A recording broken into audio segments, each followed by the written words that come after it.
Olá, meus amigos, olá, minhas amigas do Legislação Integrada. Aqui quem fala é o professor Bruno Valente. Nossa conversa de hoje é sobre o informativo de número 1140 do STF. E antes de começar aquele convite, se inscreve no nosso canal, seja no Spotify, Deezer, Apple Podcasts ou no YouTube, e ativa o sininho para ficar sabendo de todas as novidades. Nos avalia aí no Spotify, dá 5 estrelas, fortalece o nosso trabalho e não deixa de compartilhar com aquele amigo que tem interesse nesse tipo de conteúdo, naquele grupo de WhatsApp de concurseiro, pode ser também na sua rede social. Você não faz ideia do quanto fortalece e do quanto é um reconhecimento do meu trabalho. Aproveita também e nos segue no Instagram, @legislação_integrada, onde todo dia tem conteúdo. E sem mais delongas, vamos para o primeiro julgado de hoje. Primeiro julgado de hoje inserido na Constituição Federal, e já começamos com a tese. Foi a tese fixada na DO 63 do Mato Grosso do Sul. E é uma tese muito relevante, tá? Vamos lá. Talvez eu não releia ao final porque é um pouco grande, mas vamos começar. 1. Existe omissão inconstitucional relativamente à edição de lei regulamentadora da especial proteção do bioma Pantanal mato-grossense, prevista no artigo 225, parágrafo 4º da Constituição. 2. Fica estabelecido prazo de 18 meses para o Congresso Nacional sanar a omissão apontada, contados da publicação da ata de julgamento. 3. Revela-se inadequada, neste momento processual, a adoção de provimento normativo de caráter temporário atinente à aplicação extensiva analógica da Lei da Mata Atlântica ao Pantanal mato-grossense. 4. Não sobrevindo lei regulamentadora no prazo acima estabelecido, caberá a este tribunal determinar providências adicionais, substitutivas e ou supletivas a título de execução da presente decisão. E 5. Nos termos do artigo 24, parágrafo 1º a 4º da Constituição Federal, enquanto não suprida a omissão inconstitucional ora reconhecida, aplica-se a Lei 6160, editada pelo Estado do Mato Grosso do Sul, e a Lei nº 8830 de 2008, editada pelo Estado do Mato Grosso. Gente, temos aqui um tema importantíssimo e que não basta decorar que o STF julgou aqui que existe uma inconstitucionalidade por omissão. Isso daí é o mínimo. Nesse julgado aqui, eu posso falar com toda sinceridade que você precisa conhecer com algum nível de detalhe, porque numa prova objetiva, no futuro ENAM, enfim, no que quer que seja, com certeza isso aqui pode ser cobrado em minúcias. E aí vamos lá. É um tema que ganhou grande evidência, especialmente por conta desses incêndios florestais que têm ocorrido nesse ano de 2024, continuam ocorrendo em grande intensidade, não só na floresta amazônica, como também no Pantanal mato-grossense. E aí, o que é importante ter em mente? Primeiro ponto, o artigo 225, parágrafo 4º, traz que a floresta amazônica brasileira, a Mata Atlântica, a Serra do Mar, o Pantanal mato-grossense e a zona costeira são patrimônio nacional, e sua utilização far-se-á na forma da lei, dentro de condições que assegurem a preservação do meio ambiente, inclusive quanto ao uso de recursos naturais. Então, temos 4 patrimônios nacionais previstos na Constituição. Quais são? Floresta Amazônica, Mata Atlântica, Serra do Mar, Pantanal mato-grossense e zona costeira. Primeira pegadinha que é super comum em prova, Caatinga é considerado um patrimônio nacional? Infelizmente, a Constituição não previu. Então, essa em prova objetiva já vi muitas vezes cair. Certo. Mas o ponto-chave aqui é que se determina que a utilização far-se-á na forma da lei. Então, uma proteção especial prevista em lei. Que lei? Por exemplo, em relação à Mata Atlântica, existe uma lei específica. Que lei é essa? É a Lei número 11.428 de 2006. Mas em relação ao Pantanal mato-grossense não existe. E na prática, nós temos uma situação em que há hoje um grande dano ambiental sendo causado e que se percebe a necessidade de uma ação estatal mais forte. Tanto é que muito recentemente chegou ao STF o julgamento para decidir se existia estado de coisas inconstitucional, tanto na Amazônia quanto no Pantanal. E aí, na ocasião, foi um julgado em março de 2024, um dia desses. Se entendeu que não. Por que se entendeu que não? Porque se entendeu que existia, nesse momento, uma ação governamental que estava, de fato, tentando reestruturar o sistema de combate ao desmatamento ilegal nessas áreas. Então, se entendeu que não havia estado de coisa inconstitucional. Agora, não confunda. Não há estado de coisa inconstitucional. Mas há aqui, no caso do Pantanal, uma inconstitucionalidade por omissão na edição de uma lei específica de proteção ao Pantanal. Gente, isso dá uma questão de prova muito linda. Pergunta: existe estado de coisa inconstitucional no Pantanal e na Floresta Amazônica? 2. Existe omissão inconstitucional no bioma do Pantanal? Veja só, são respostas diferentes.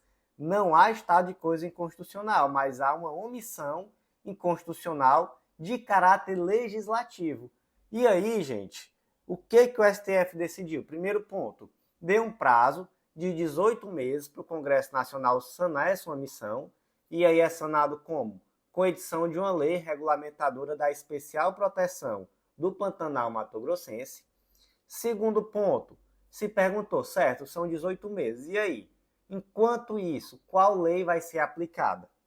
E se pretendia que fosse aplicada a lei da Mata Atlântica por aplicação extensiva analógica. Mas acontece que não foi essa a posição do STF. Por quê? Porque já existem leis específicas estaduais. Então existe a lei 6160 do estado do Mato Grosso do Sul e a lei 8830 de 2008 do estado do Mato Grosso, que tratam sobre o tema. E aí, de fato, são leis muito mais específicas, né, que foram feitas pensando no bioma pantanal. Então, essas leis vão ser aplicadas. Aí você diz, professor, mas calma. Então já existe lei? Já existe lei estadual. Como é que existe omissão legislativa, então, pelo amor de Deus? Que ideia é essa? Gente, o fato de existir duas leis estaduais, tanto no estado do Mato Grosso quanto no estado do Mato Grosso do Sul, não isenta a União do seu dever de trazer uma legislação nacional que vai dar uniformidade a esse tratamento. Por mais que o Mato Grosso e o Mato Grosso do Sul possam trazer legislações que vão atender a especificidades, especialmente quando elas forem mais protetivas do que a lei nacional.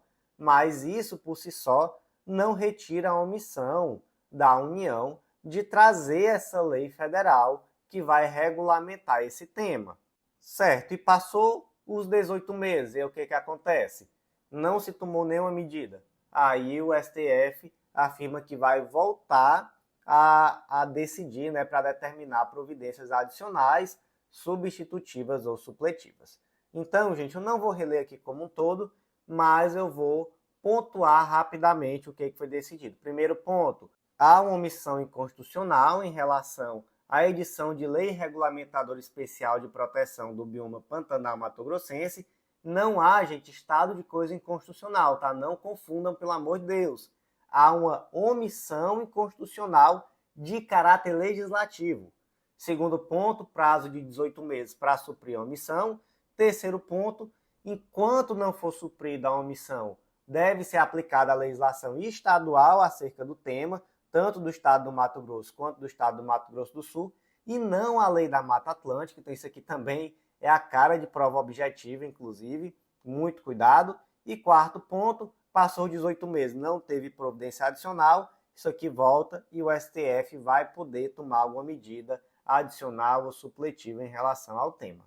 Próximo julgado de hoje, inserido na Constituição Federal, e, gente, é julgado polêmico, tá? Destaque da seguinte forma: a inelegibilidade por parentesco não impede que cônjuges, companheiros ou parentes em linha reta, colateral ou por afinidade até segundo grau, ocupem concomitantemente na mesma unidade da federação os cargos de chefe do Poder Executivo e de presidente da Câmara Legislativa. Quem é o parente de segundo grau? Gente, é o irmão, né? O irmão é o parente de segundo grau na linha colateral.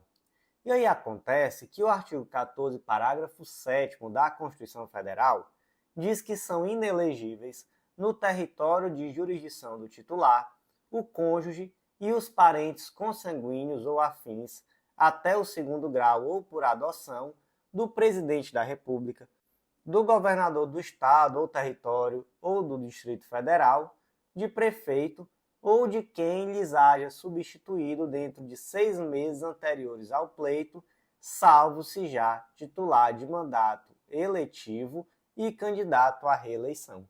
Então, muito cuidado também com essa exceção que existe aqui no final do artigo. Como é o nome dessa inelegibilidade aqui, gente? É a inelegibilidade reflexa. É a que está prevista no artigo 14, parágrafo 7º da Constituição Federal. Então, na prática, o que significa? Significa que se eu sou prefeito da minha cidade e eu sou agora candidato à reeleição, nessa eleição, onde vai ser eleito prefeito e vereador, eu não posso colocar o meu filho para ser candidato a vereador. Da mesma forma, eu não posso colocar o meu irmão, eu não posso colocar o meu cunhado. Então, se for um cônjuge ou um parente consanguíneo ou afim até o segundo grau ou por adoção, nenhuma dessas pessoas podem se candidatar a um cargo dentro do município em que eu sou prefeito. Então, por que é uma inelegibilidade reflexa? Porque eles não têm nada a ver com isso a princípio, sou eu que sou prefeito. Mas a minha condição reflete neles. Para quê?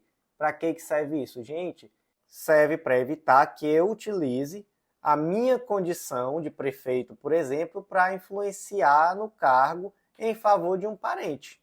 Então, isso traz um processo eleitoral mais justo e equilibrado. Da mesma forma, gente, se eu sou governador do estado do Ceará, o meu filho não vai poder ser candidato a nenhum cargo dentro do estado do Ceará. E se eu sou presidente da República, aí o meu filho, por exemplo, ou minha esposa, ou meu cunhado não vão poder ser candidatos a nada dentro da República Federativa do Brasil. Professor, mas que conversa é essa? O ex-presidente Jair Bolsonaro, por exemplo, ele não tinha os filhos 01, 02 e 03. O 01, que era o Flávio, senador, ainda é, Eduardo, deputado, e Carlos, 03, vereador no Rio de Janeiro. E aí, como é que fica? Gente, fica, primeiro ponto. Eles foram eleitos junto com o pai. Então, não foi na reeleição do pai, eles foram eleitos juntos. Então, já não havia inelegibilidade reflexa. E segundo ponto, veja a parte final do dispositivo. Salvo se já titular de mandato eletivo e candidato à reeleição. Então, mesmo que o Bolsonaro tivesse se reeleito presidente, os filhos dele também poderiam se reeleger quantas vezes quisessem nos cargos que eles já ocupavam. Então, por exemplo, Flávio foi reeleito deputado federal na mesma eleição que o Bolsonaro pai perdeu. Se o Bolsonaro pai tivesse ganhado, não teria nenhum problema. Ok? Ok. Agora vem a questão. Imagina uma situação em que eu, Bruno, sou prefeito da minha cidade e o meu filho, Bruninho, já é vereador, então ele é vereador dentro dessa situação aqui de exceção, então foi eleito junto comigo, ou então ele já era vereador e se reelegeu, então até aí tudo certo, não tem nenhum problema, mas ele não vai ser um vereador qualquer, ele foi eleito presidente da Câmara Municipal. Então, ao mesmo tempo, eu sou prefeito e o meu filho é presidente da Câmara Municipal. Gente, isso daí fica um negócio estranho, né? E o PSB percebeu que isso estava sendo mais comum do que se imagina no Brasil e que havia uma onda crescente de situações assim. E por isso ajuizou um ADPF com o objetivo exatamente de pedir para o STF dar uma interpretação ao artigo 14, parágrafo 7º, no sentido de que a inelegibilidade reflexa ela também deve alcançar essa circunstância. Então, mesmo que o filho possa ter sido eleito vereador dentro dessa exceção, ele não poderia ser o presidente da Câmara, enquanto o pai, por exemplo, é o prefeito. dois argumentos práticos do PSB para dizer que essa situação traz um grave dano. Primeiro, o poder legislativo ele fiscaliza o executivo. E aí, realmente, se é o filho, o presidente da Câmara, essa situação fica um pouco complicada. E segundo, olha só aqui uma situação de ordem prática, né, que compromete de fato a moralidade e a impessoalidade. Olha a pergunta. É imaginável que o filho aceitaria um pedido de impeachment contra o próprio pai? Em regra, não, né? Em uma situação em que eles dois se entendem, não. Então, o objetivo aqui era uma concessão de medida cautelar para impedir a prática do ato a partir do biênio 2025-2026. A ação foi julgada procedente? Não foi, gente, não foi julgada procedente. Por quê?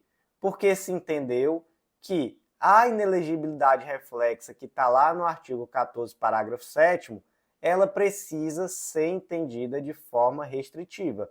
Não é possível trazer um sentido mais amplo do que o texto da Constituição já trouxe. Então, não é possível trazer essa interpretação porque isso seria legislar. Esse primeiro argumento é forte, né? Em alguma medida ele é um argumento forte.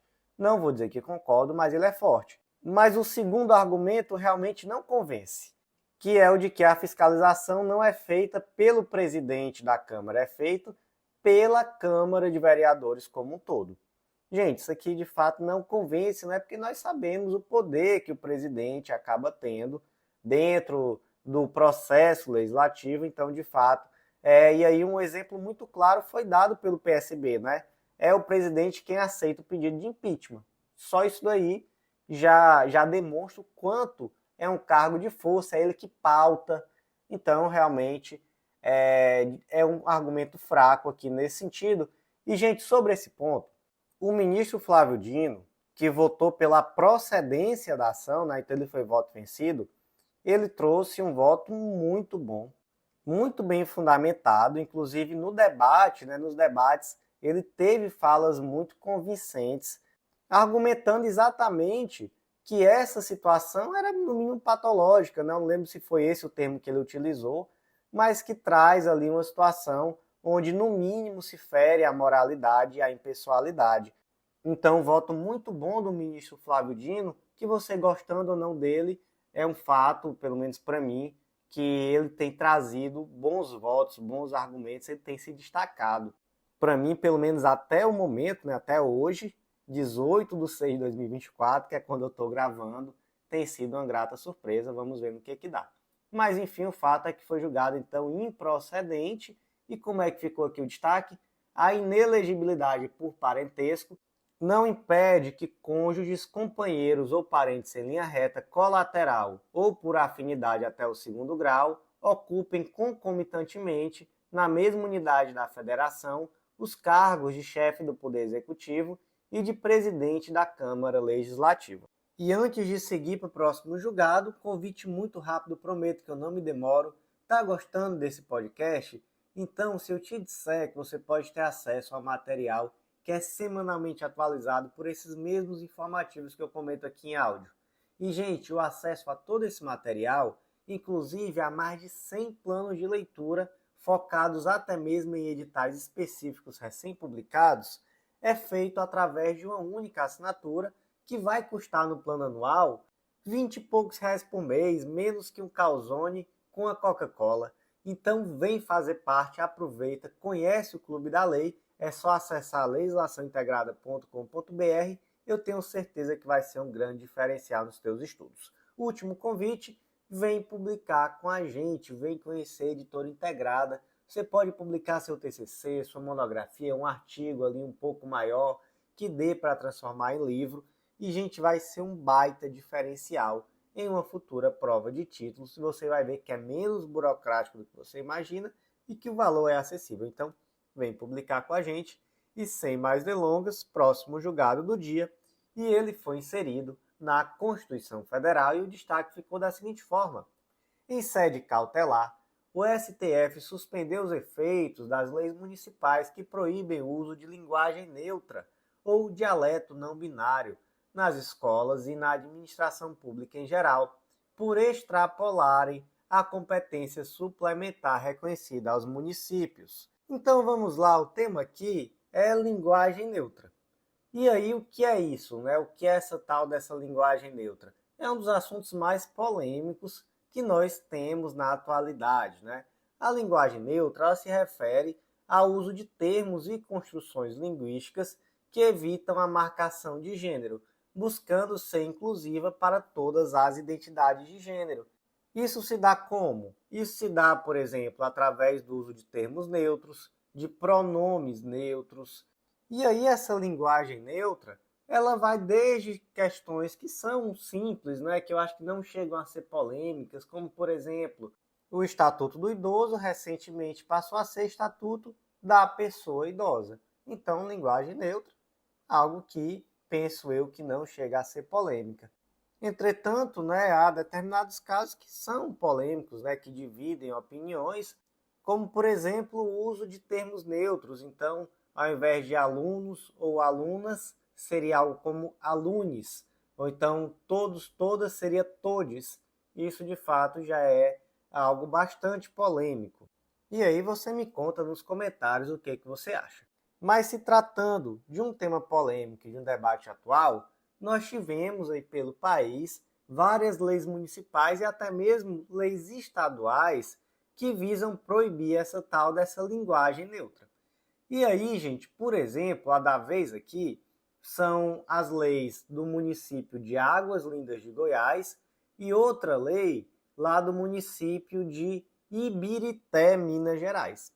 O que essas leis trazem em comum? Elas trazem um direito dos estudantes, digamos assim, de aprenderem a língua portuguesa pela norma culta, então pelo vocabulário ortográfico da língua portuguesa e pela gramática oficial da reforma ortográfica.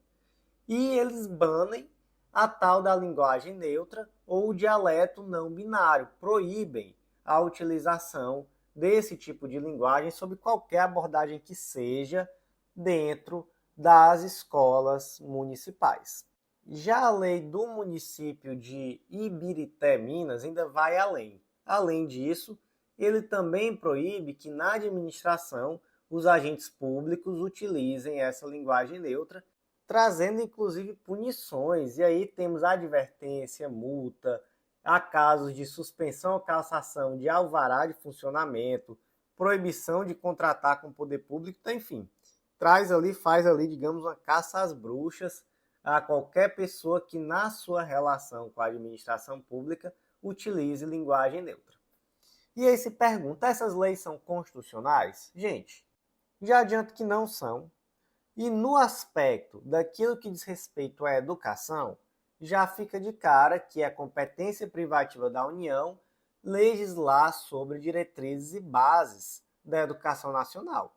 E essas leis municipais extrapolam a competência suplementar dos municípios. Então, de fato, nesse aspecto, já fica aqui em mente que é inconstitucional. E, inclusive, aqui ainda foi uma medida cautelar, né? Mas o STF já se manifestou de forma definitiva sobre isso em outras ações. Inclusive, temos uma tese fixada na ADI 7019 de Rondônia, onde ficou definido que norma estadual que, a pretexto de proteger os estudantes, proíbe modalidade do uso da língua portuguesa, viola a competência legislativa da União.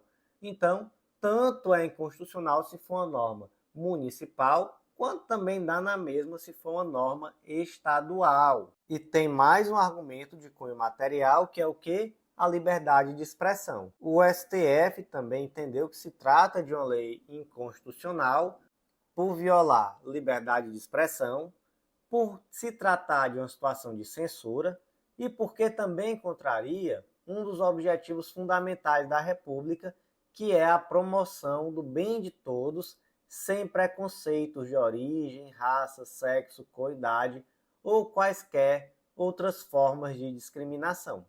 E aí, gente, esse argumento também serve lá no caso das escolas, tá? Mas aqui eu trago também especificamente em relação a essa proibição do uso de linguagem neutra à administração pública municipal em geral. Então, como é que ficou o destaque?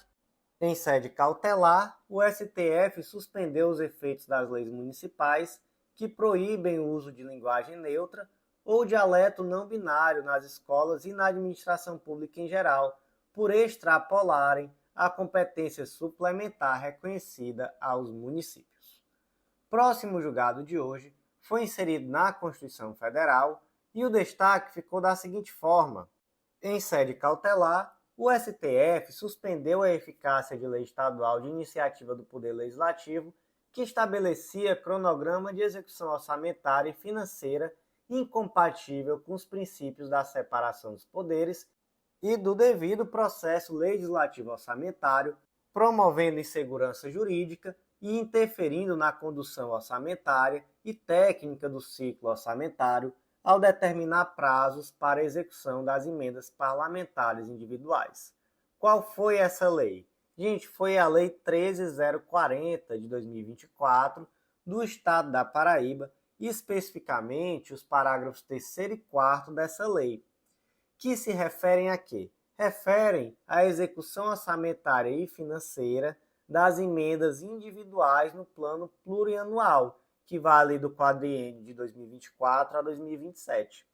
E aí, basicamente, o parágrafo 3º obriga a execução equitativa das emendas individuais aprovadas na lei orçamentária anual, com repasse dos recursos aos municípios até o dia 15 de maio do exercício financeiro correspondente. Ou seja, ele já traz aqui, inclusive, uma data até quando essas emendas individuais devem ser repassadas. E o parágrafo 4º permite a alteração do campo meta específica das emendas individuais impositivas até 28 de fevereiro do exercício financeiro correspondente. Gente, essa lei, ela é constitucional? Não, ela não é. E o primeiro ponto dela não ser constitucional já foi por conta da iniciativa. Porque a iniciativa aqui, em matéria orçamentária, seria privativa do chefe do Poder Executivo. Então, nós temos lá no artigo 165 da Constituição que leis de iniciativa do Poder Executivo estabelecerão o plano plurianual, as diretrizes orçamentárias e os orçamentos anuais. Então, já temos aqui um problema de iniciativa, Então, já de cara, essa lei é inconstitucional. Mas, além disso, nós temos questões problemáticas em relação especificamente ao conteúdo. Então, basicamente, nós temos uma interferência na condução orçamentária, quando traz uma imposição de prazos específicos para a execução de emendas individuais e também para a alteração de metas dessas emendas. E temos também aqui uma violação da separação dos poderes, especialmente aqui porque cria um cenário que pode inviabilizar a execução orçamentária e financeira a cargo do Poder Executivo. Então, por unanimidade aqui, foi referendada uma medida cautelar para suspender o efeito desses dispositivos até o julgamento definitivo. Então, vamos reler aqui esse destaque do julgado. Em sede cautelar, o STF suspendeu a eficácia da Lei Estadual de Iniciativa do Poder Legislativo, que estabelecia cronograma de execução orçamentária e financeira incompatível com os princípios da separação dos poderes e do devido processo legislativo orçamentário, promovendo insegurança jurídica e interferindo na condução orçamentária e técnica do ciclo orçamentário ao determinar prazos para a execução de emendas parlamentares individuais. E o último julgado de hoje é relativo à emenda constitucional 42 de 2003, e o destaque aqui ficou da seguinte forma: é constitucional o artigo 4º da emenda constitucional 42 de 2003, que tornou válidos os diplomas normativos concernentes a adicionar de alíquota do ICMS relativo a operações de transporte interestadual e intermunicipal de comunicação instituídos pelos estados e pelo DF para financiar os fundos de combate à pobreza. Qual foi o problema aqui, gente? A questão aqui é que a emenda constitucional de número 31, lá do ano de 2000, e a lei complementar que trata o artigo 155, parágrafo 2º, inciso 12 da Constituição Federal, traz os requisitos para a criação desse adicional de alíquota que será direcionado ao Fundo de Combate à Pobreza. Acontece que diversos estados instituíram esse adicional de alíquota no ICMS relativo a serviço de transporte interestadual, intermunicipal e de comunicação, sem atender aos requisitos que estavam lá na emenda constitucional 31 de 2000 principalmente. E aí o que acontece? Se trata aqui de uma situação de inconstitucionalidade, não é? Se previu a criação desses adicionais de alíquota, mas de forma inconstitucional.